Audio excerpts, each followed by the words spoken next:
Sveiki.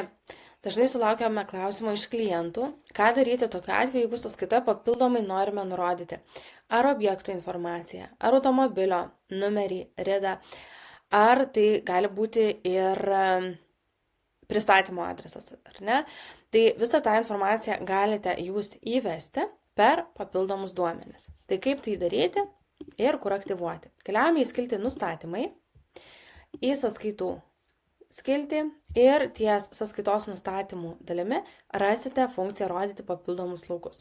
Jį aktyvuojame ir išsaugome atnaujinimus.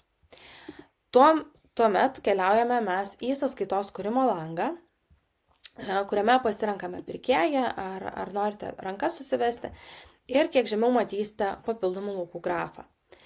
Čia galite nusirodyti objekto numerį, objektas, prisidėti laukus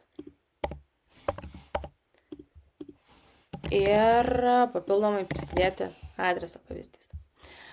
Nurodome prekę, kurią mes norime pridėti ir sukuriame sąskaitą. Informacija apie papildomus laukus atsiras sąskaitoje. Šiuo atveju šiame šablone ties serijos numeriu ir matysite jūsų būtent antraštę ir detalesnę informaciją.